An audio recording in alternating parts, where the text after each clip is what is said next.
リスナーの皆さんから届いた2つ目を紹介していきましょう。福岡県はマッピーさんからいただきました。レン君こんばんは。レン君もブログでライブ DV を見たと言ってましたが、私の元にも届いて見ることができました。収録されていた公演は見れていない公演だったので、演出などは知っていてもとても新鮮な気持ちで見ることができました。レン君の可愛かったポイントを一つ挙げるなら、生活仮の時に落下物を翔くんが取ろうとしているところを横目で見ながら自分がたまたま取れちゃって翔と言っているところが可愛くて何度も見直していました。無邪気で可愛い少年を見れた気がして嬉しかったです。レン君が今回のライブで一番楽しかったなって思うところはどんなところですか？ぜひ教えてください。そうなんか翔が横ですごい花吹雪取ってて、なんかたまたまスッて取れて渡そうとしたら全然こっち見てなくて、イヤモニしてるもんやから俺の声ももちろん届かんわけなのよっていうところ、多分この人は可愛いってなってて、マジありがとうって感じですね。で、一番楽しかったなと思うところ、アメイジングロマンスの最後の方に俺クボレンとダンス対決してるんですよ、僕。サビの振り付けでダンス対決って言ってもどっちが激しくできるかって感じなんですけど、やっぱすごい激しく、なんか日々成長してて、毎公演回を重ねるごとになんか軽い気持ちで勝負挑んでたんですけど、なんか申し訳なくなっちゃって、最後の方とかお辞儀してから挑むようにしてましたね、勝負。結果僕の全敗でした。久保蓮先生には勝てなかったです。そこは楽しかったですね、師匠との戦いは。次行きましょう。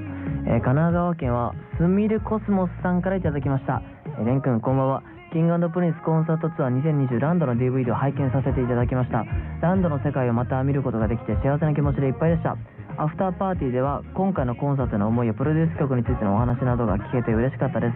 お肉を焼く会長、他のメンバーが身を持っていたり、料理を美味しそうに食べていたりと、とても楽しそうなキャンプでしたが、その時のお話をお聞きしたいです。改めて素敵なコンサートを届けてくださってありがとうございました。そうだ、アフターパーティーや初回限定版の方に収録されているやつですね。そうですね、料理が美味しかった、プラス美味しかったな、料理が。はい、美味しかったです。次行きましょう。いやー、なんかあったっけな。いろいろ大人の事情でカットの部分とかもあって、だからそっちもすごいちょっと残念な気持ちあるんですけど、それぐらいはしゃいでたよっていう裏でなんか木登りし始めるやつがおったりとか、そういうのはいました。ショーが結構木登ってたかな。神宮寺も行ったりとか、多分そこは放送というか収録されてないんで裏話の一つですね。木登りしてました。見れたらよかったのにねと思いながら。愛媛県はマリアさんからいただきました。レン君こんばんは。タマさんが子犬系男子ということで、犬系男子と猫系男子の特徴をまとめてみました。まず犬系男子の特徴です。人懐っこくて甘えん坊、そして明るく笑顔が多い、そして恋に一途、そしてスキンシップが好き、そして清潔感がある。次に猫系男子の特徴です。マイペース、基本的にクールで冷静、そしてツンデレ。レン君はどちらに当てはまると思いますか？子犬系男子のタマさんとこれからも仲良くし続けてください。もちろんです。僕もタマさん大好きなんで、いつでもタマさん次第です。仲良くできるかどうかは。嫌われないようにっていう。いや、見てますよ。そして相変わらず。でもさ、今思うとさ、特徴を挙げてもらったじゃないですか。犬系男子と猫系男子の。結構どっちにも当てはまる部分があって、っていう場合はどうするんやろ。だってね、明るくて笑顔が多いし俺で、マイペースな部分もあるって言われる時もあるから、でスキンシップも多分多いんじゃないかな。多分ファンの人も知ってると思うけど、どっちだろう。ガイさんどう思います？僕のこと。犬より、僕犬よりそうだし、犬系男子っぽいらしいですね。女子の皆さんどっちの方が好みなんですかね。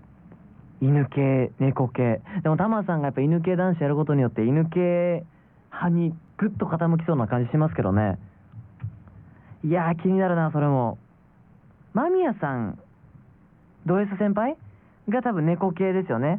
なんか基本的にクールで冷静でちょっとツンデレな部分もあったり。でも俺はタマさんが好きやから、犬系派に偏ってしまうな、どうしても。やっぱ、ね、プライベートでも交流があるし、僕は犬系男子派です。はい。ってな感じですかね。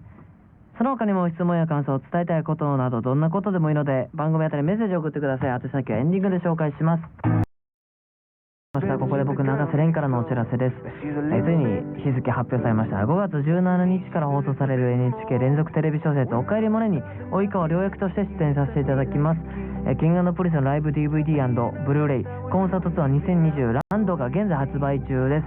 そして永瀬廉が主演を務めた映画弱虫ペダルのブルーレイ &DVD が来週水曜3月10日にリリースされます。この番組では皆さんからのメールを募集しております。質問や感想を伝えたいことなどどんなことでもいいので太鼓の達人おったな今。どんなことでもいいのでメッセージを送ってください。メールアドレスはren@joqr.net ren@joqr.net です。いよいよお別れの時間ですが、ここで恒例の雑学メールいきましょう。兵庫県はレン君が大好きな夏美さんからいただきました。市販のサイコロって出やすい目と出にくい目があるのってご存知ですか？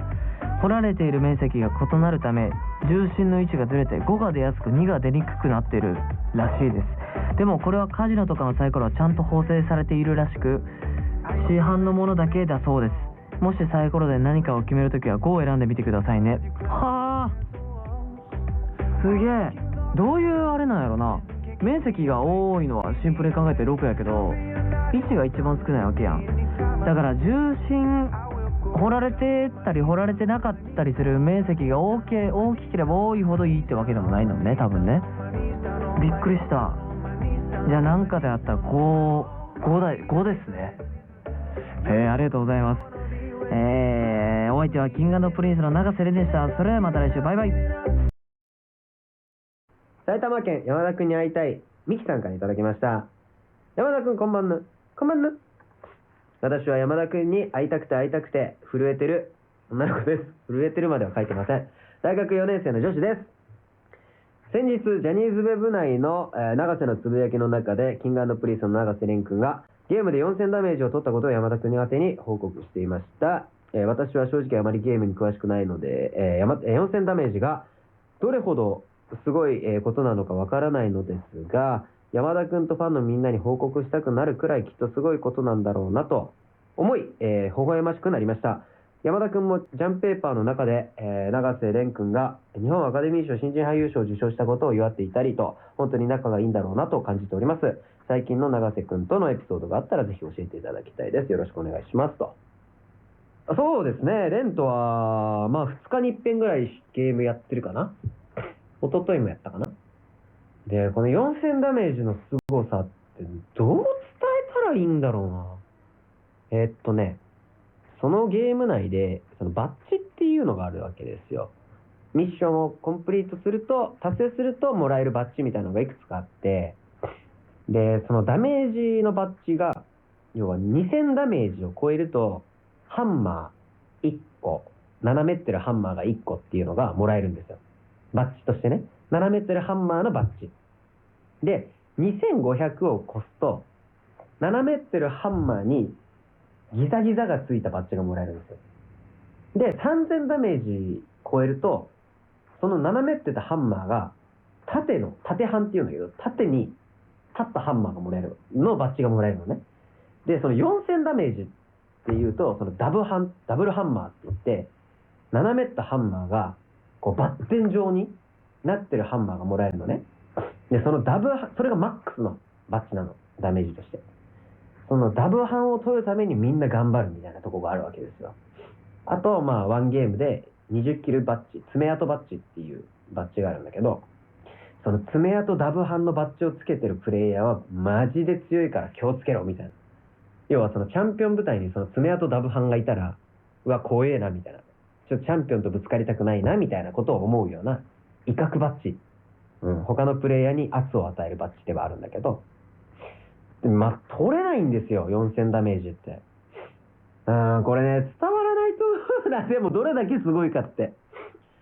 いや、わかんない。その同じゲーム、多分この話聞いてって、このゲームだなってピンとくる人は、ダブハン持ってんだすげえなって思ってる人多いと思うんだけど、何の話をしてるんですか山田くんって思ってる方もいっぱいいらっしゃると思うんですけど、なんだろうな、なんて説明すりゃいいんだろう。